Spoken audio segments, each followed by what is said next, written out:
blowers. Have you noticed this? What does it do? And the gas-powered ones. How about rake the leaves and get them out of my yard? Mm-hmm. Quit blowing the leaves. You're just blowing. Rake broom. Bend over. I'm paying you to get rid of them, not just blow them in the corner. What are we doing? So it's my pet peeve with the California stuff. The leaf blowers are way overused. Yeah. Midwest, you rake the leaves, you put them in a bag, you throw them in there. You're supposed to leave them on the lawn. Really? Well, Yeah, it's good for the lawn. Where I grew up, you put them on the curb, and then they would come pick them up. Really? Yeah. Yeah. You put big Where'd you grow piles. up? North Carolina. Really? Yeah. It's a southern. See how friendly they are there? That's right. Not trying to annoy anybody. Yeah. All right, what do we got? We talked a lot yesterday. Yeah, I got two things.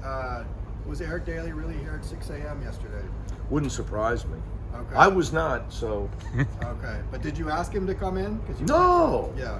Oh, you're talking about The that. technical. Yeah, well, that's a team thing. I thought we were off yesterday. Okay. So you can't. We were off yesterday. So that's a whole separate issue. Okay. I think you went on the radio and said something about your brother was kidding with you. It was about time you got one of those game winners to go your way, and he said it was 10 in a row or something like that. Yeah. Now you have to understand, I love my brother dearly. He'd take a bullet for me, but he's completely out of his mind, and we don't really ever speak on the phone. Okay. So if he says something, it's probably greatly exaggerated. Okay. Although he's highly intelligent, he's So I dearly love him, but he doesn't. We don't converse about basketball. Okay. So if he said 10, it's probably 4 or 5. Okay. But it feels like 10 probably, doesn't it? Yeah, it's been a lot.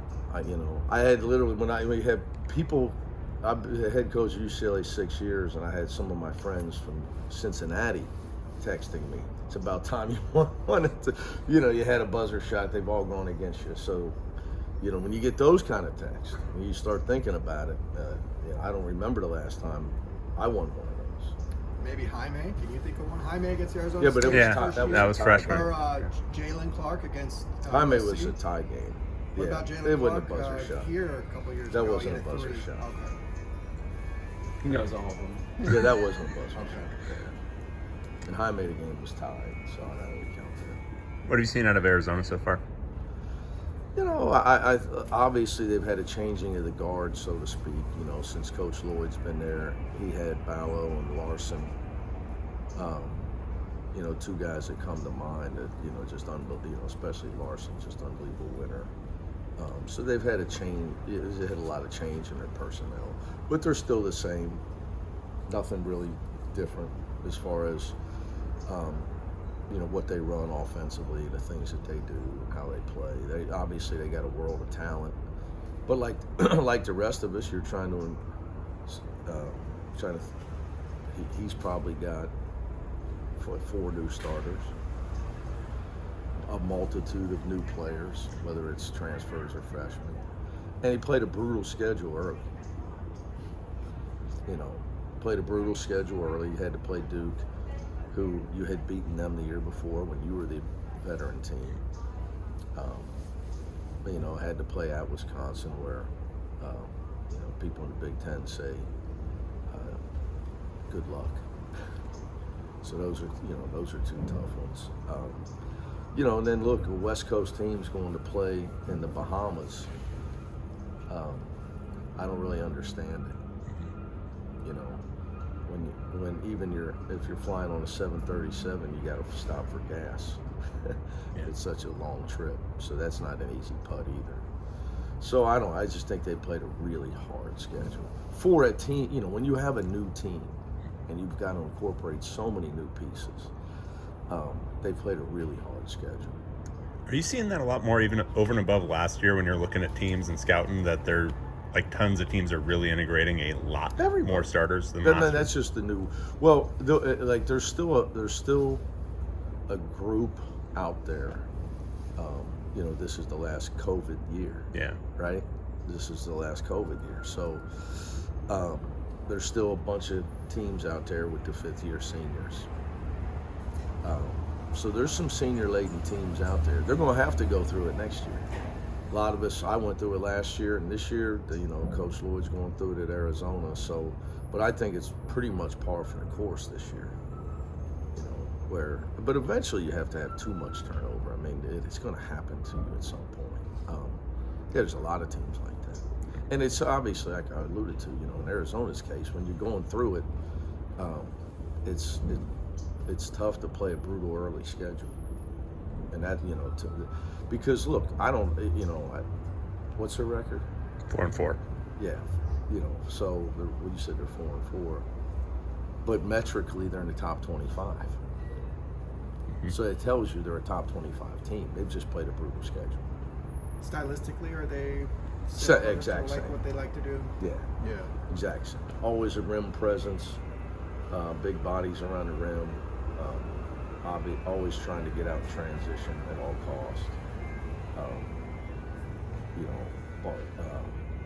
I'm sure he would like their ball movement to be better, but their ball movement is, they're always trying to have side-to-side ball movement, and athletes and size. Shooting a lot of threes? Same. Okay. Love's their best shooter. Yeah. Get transferred from Campbell. I don't want to mess up how you say his name, but he's shooting a high percentage as well. Comes off the bench for them. What do you think it'll be like to play them in a quote unquote? I guess. Well, the whole thing's weird, Yeah. So I think the players like playing in NBA arenas. Yeah.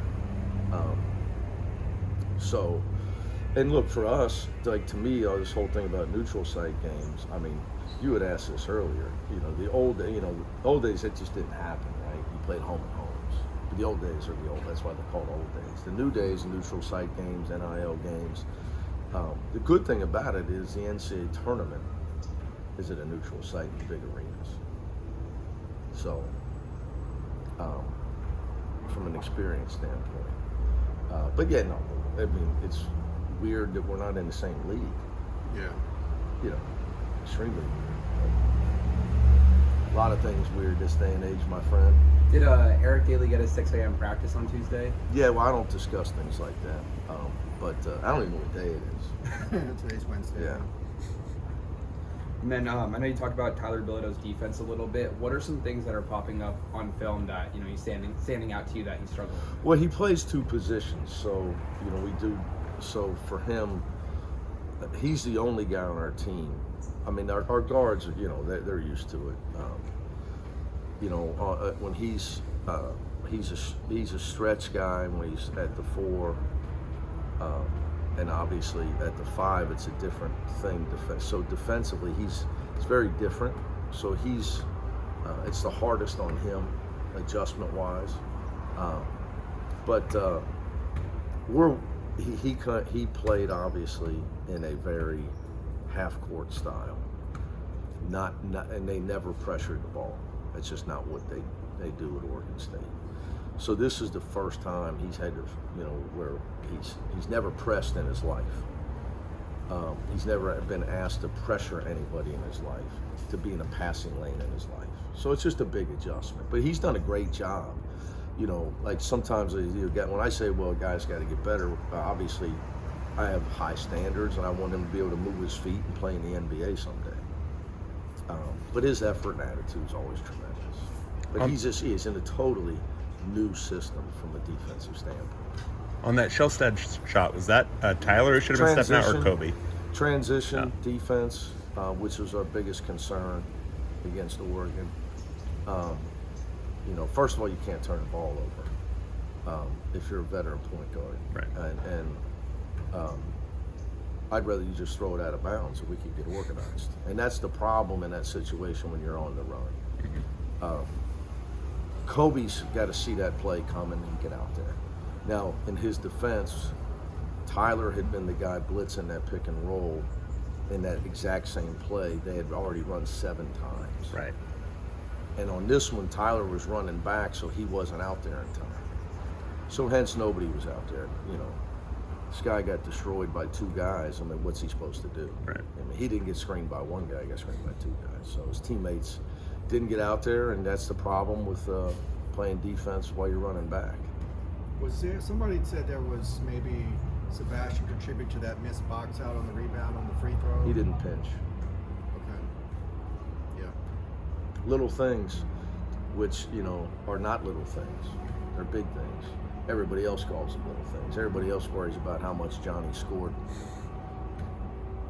You know, Sebastian's never got in a car as a kid growing up and somebody told him, you know, you didn't pinch on a free throw. Like, that's never happened to him. Happened to me because that's how I grew up, but, you know, everybody didn't grow up the son of a great high school coach. Sky Clark's gone from leading scorer to a different role here. How has his attitude been? Awesome. Yeah. Sky Clark's attitude has been awesome.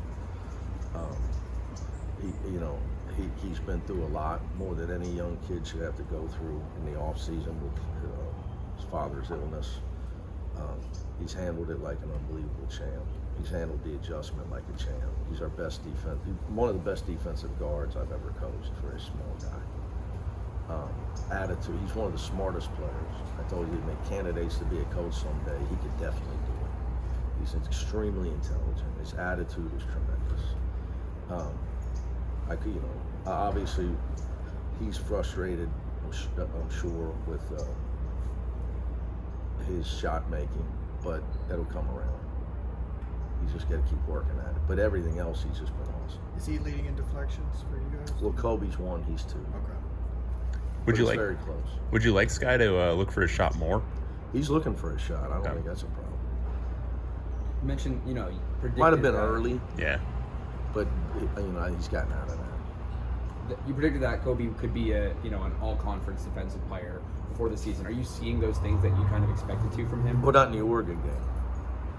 Not in the Oregon game. I think he can be. He's got to challenge himself to play with more discipline.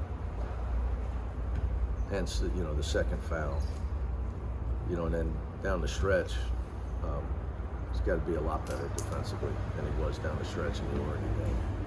When you see a guy like Eric Daly shooting 47.4% from three, do you think that's a function of smart shot selection? Do you want him to shoot 100%. more? 100% shot selection. Okay. 100%. And so, Eric's shooting percentage is a product of his shot selection, his role on our team, and just X and O's, he ends up open a lot, and his work. It's like when you said something about him being in the gym, it's like on our off day, which was Monday, I'm sure he was probably here at 6 a.m. shooting, and then maybe again at 7 p.m. shooting. He's as dedicated as a player as I've ever coached. So a product of his shot making is his work ethic. GT, gym time. Like everybody thinks this is rocket science sometimes. A lot of it, I know this, it's hard to get better if you're not in the gym. Then we can get to what you're doing in the gym and all that. But, a lot of guys, especially in this era when you put money in guys' pockets, there are nice dinners trying to impress UCLA volleyball players and girls basketball players and cheerleaders. Eric Daly's in the gym. Did you know that about him before he got here? A little bit, yeah. I know some of the people at IMG for a long, long time. And I knew Eric's dad. Mom was a coach. Dad was a trainer and a coach. So, I knew that's what he was about. And but once I talked to a few people, especially my man Rashad Phillips, that's an advisor for him. You look him up, was a great player at Detroit. I mean, a really good player at Detroit. So we're from an area where toughness matters and work ethic matters. So when Rashad told me, that's when I really knew.